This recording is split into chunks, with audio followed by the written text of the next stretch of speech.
Hello मेरे प्यारे बच्चों। मैं आज आपको पढ़ाने जा रही हूँ क्लास 12th उल्लूक जातकम। तो ये लेसन आपके लिए इम्पॉर्टेंट है। इस लेसन को यदि हम पढ़ लेते हैं तो इसमें से एक व्याख्या आपको मिल जाएगी। तो सबसे पहले हम इसको पढ़ना शुरू करते हैं, उसके बाद इसका अर्थ बताते हुए चलेंगे। तो हम पढ़ना शुरू करते हैं इसको। अथय कहा शकुनी सर्वेशाः मध्यास ग्रहणार्थ त्रिकृत्वा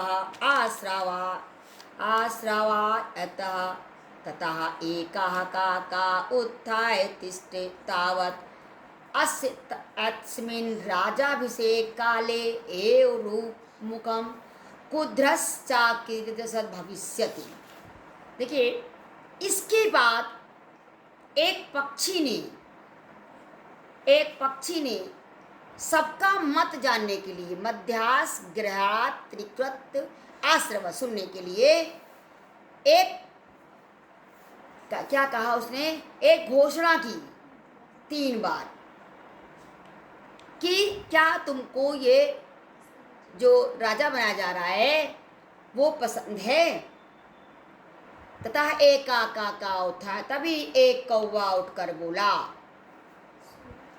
क्या बोला, अस तस्मिन राजाभिषेक के, जरा ठहरो, इसका राजाभिषेक, जब राज अभिषेक होने जा रहा है, इसका तिलक होने जा रहा है, ऐसा मुख है। राजाभिषेक काले एव रूपम मुखम क्रुद्रस, और जब ये गुस्सा होगा तो कैसा होगा।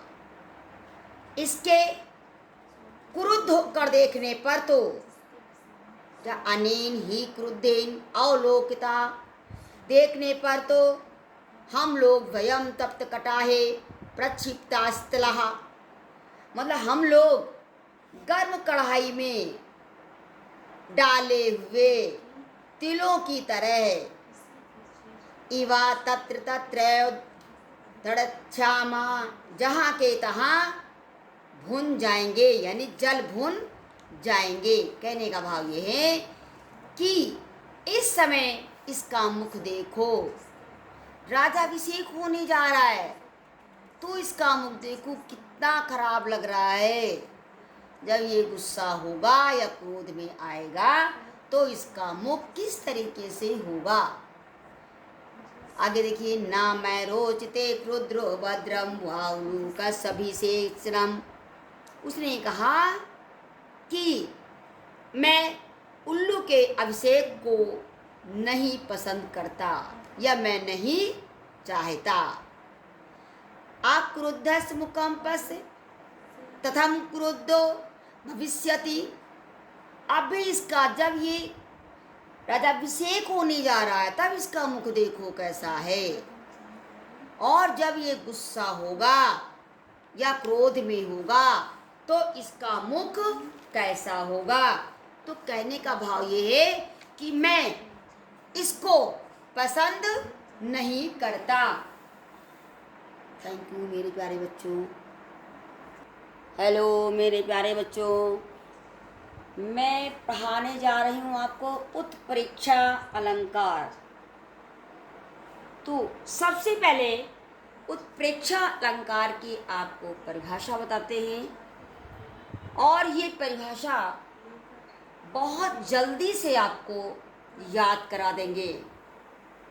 तो हम इसकी परिभाषा बताते हैं आपको। जहाँ उपमेय में उपमान की संभावना की जाए, जहाँ उपमेय में उपमान की संभावना की जाए वहाँ पर उत्प्रेक्षा अलंकार होता है।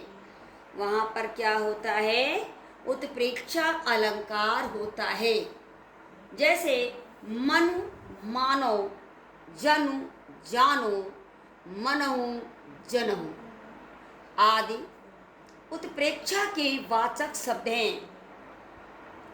आपको एक बात और बता दें, जो ये शब्द दिए हुए हैं, मनु मानो, जनु जानो, मनहु जनहु, इन 6 शब्दों को यदि आप याद कर लेंगे तो आपको उत्प्रेक्षा अलंकार अपने आप याद हो जाएगा।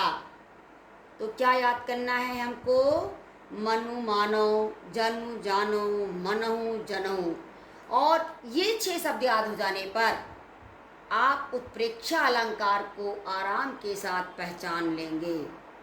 तो इसके उदाहरण मैंने यहाँ पर कुछ लिखे हुए हैं, आप देखेंगे। मैंने इसमें अंडरलाइन भी कर दिया है जहाँ जहाँ पर ये शब्द प्रयोग हुए हैं। एक एक हम पढ़ते हैं और आपको बताते हैं। तो फर्स्ट है शोभत ओढ़े पीत पटु श्याम सलोने गात मनो नील मणि शैल पर आतप परियो प्रभात। तो आप देखिए मनो नील मणि, तो यहाँ पर मनो का प्रयोग हुआ है, इसलिए ये उत्प्रेक्षा अलंकार है। अब आप सेकंड देखिए इसका। पुलक प्रकट करती है धरती हरितृणों की नोकों से मानो झीम रहे हैं तरबी मंद पवन के झोंकों से। तो आप देखिए इसमें मानो झीम रहे हैं, मानो, ठीक है, आपको समझ में आ रहा होगा। अब आप देखिए थर्ड इसका। चमचमात चंचल नयल बिच घूंघट पट छीन मानो सुर सरिता विमल जग उछरत जुगमीन।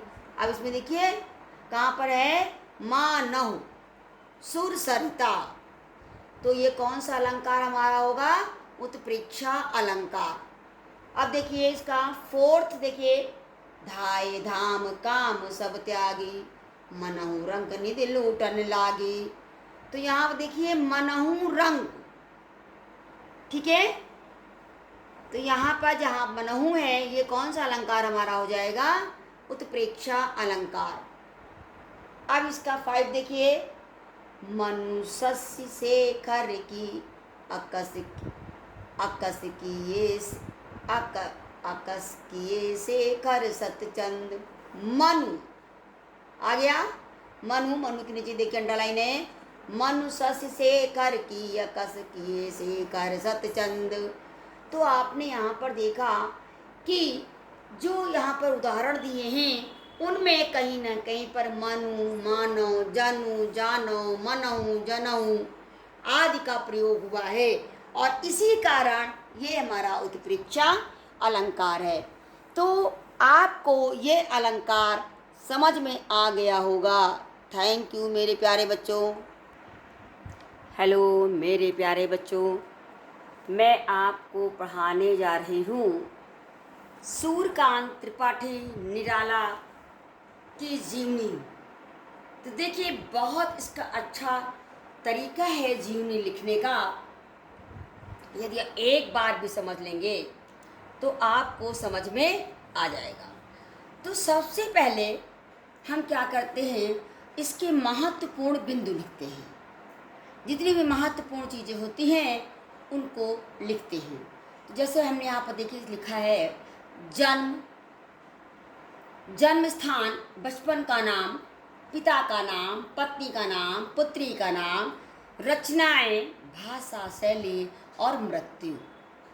तो देखिए ये हम अगर इतनी चीज़ें ही याद कर लेते हैं तो आप जीवनी तैयार कर सकते हैं, उनका जीवन परिचय तैयार कर सकते हैं। तो हम इसको कैसे लिखते हैं, देखिए मैंने आप सामने लिखा हुआ है। अब मैं आपको पढ़कर बताती हूँ। जन्म इनका सन 1897 ईस्वी को हुआ। जन्म स्थान मेदिनीपुर पश्चिम बंगाल। इनके बचपन का नाम सूर्य कुमार था।